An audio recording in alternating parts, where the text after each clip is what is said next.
Halo Sobat Mata Kita ketahui bersama bahwa status OPM dari kelompok kriminal bersenjata telah naik menjadi status teroris, bosku. Nah, mendengar hal ini, OPM merespon atas status baru yang disematkan pada mereka. Organisasi Papua Merdeka atau OPM buka suara merespons langkah pemerintah Indonesia menyematkan label teroris terhadap kelompok bersenjata di Papua. Biasa disebut aparat dengan kelompok kriminal bersenjata atau KKB. Sebelumnya, Menteri Koordinator Bidang Politik Hukum dan Keamanan Menko Polkam Mahfud MD menyatakan penetapan status teroris itu lantaran kelompok bersenjata tersebut dianggap semakin brutal melakukan penyerangan dan kekerasan. Bahkan kata Mahfud, mengakibatkan korban warga sipil, bos. Kondisi tersebut, kata Mahfud, sesuai ketentuan Undang-Undang Nomor 5 Tahun 2018 tentang pemberantasan tindak pidana terorisme untuk menggolongkan gerakan tersebut ke kelompok teroris. Atas ketetapan tersebut, OPM balik menyatakan justru aparat militer Indonesia yang selama ini menyerang warga sipil, bos. Nah, kitanya malah difitnah balik, bosku.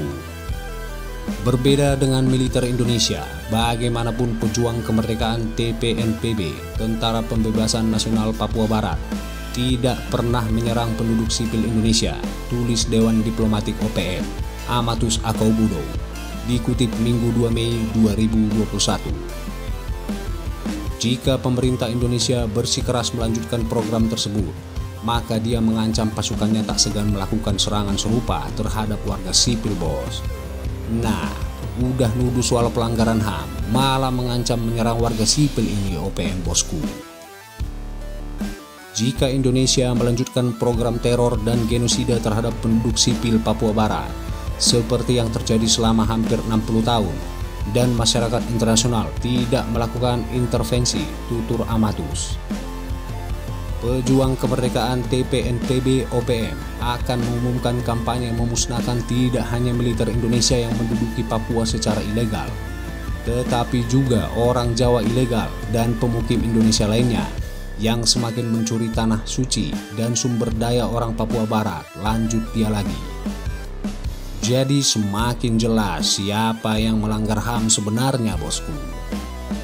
Amatus menduga kejahatan terhadap kemanusiaan yang dilakukan militer Indonesia seperti pemboman penduduk sipil di dataran tinggi Papua Barat merupakan dampak dari ketidakmampuan dan ketakutan militer Indonesia melawan TPNPB.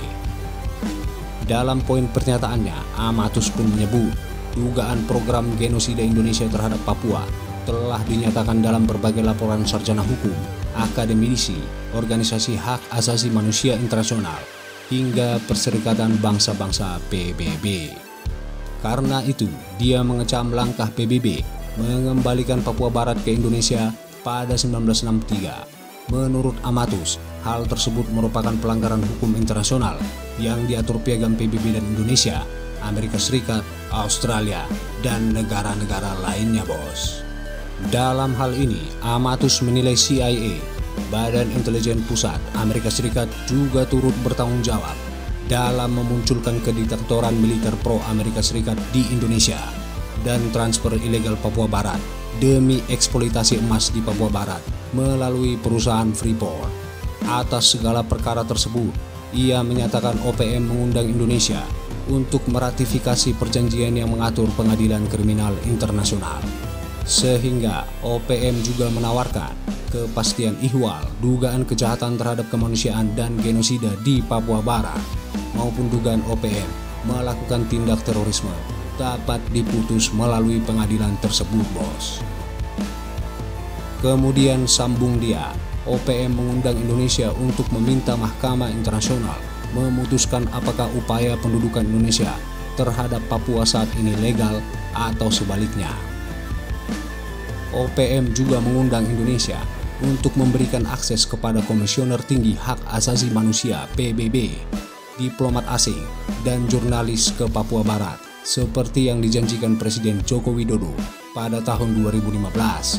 Tetapi hingga saat ini gagal, lanjut Amatus.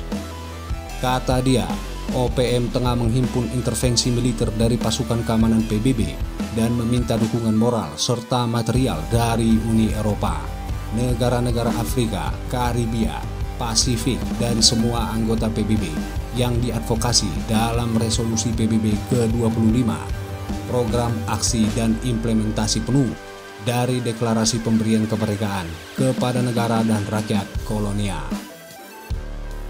Menko Polhukam Mahfud MD pada Jumat 29 April lalu mengumumkan bahwa pemerintah secara resmi memasukkan kelompok kriminal bersenjata atau KKB sebagai organisasi teroris berdasarkan Undang-Undang tentang Pemberantasan Tindak Pidana Terorisme.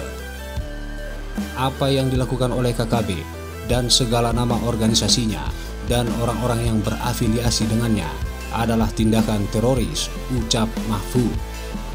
Sehari sebelum keputusan diungkap Mahfud, Kepala Penerangan Komando Gabungan Wilayah Pertahanan 3 TNI Kolonel IGN Surya Setawa mengatakan KKB OPM patut dibasmi atau dibabat habis, bos. Pernyataan diutarakan usai insiden penembakan Kepala Badan Intelijen Nasional Daerah Papua Brigjen TNI Igusti Putu Dani Karya Nugraha, dibabat habis, dibasmi sampai ke akar-akarnya, kata Surya Setawa. Jika OPM tidak ingin dibasmi oleh militer Indonesia, maka Surya Setawa mengimbau seluruh anggota organisasi tersebut menyerahkan diri. Wah, makin lama makin menjadi OPM ini, bosku. Sudah mengancam membunuh warga sipil, tapi masih bersikeras menuduh TNI dan Porwira yang melakukan pelanggaran HAM. Wala-wala, semoga OPM dan segala antek-anteknya dapat diberantas secara total, bosku. Dan seluruh masyarakat Papua dijaga Tuhan Yang Maha Esa, kembali hidup damai dan makmur dalam pelukan NKRI. Salam Indonesia Satu, Indonesia Maju, NKRI, harga mati, bosku. Jadi, bagaimana menurut pendapat kalian, bos? Silahkan baku hantam di kolom komentar.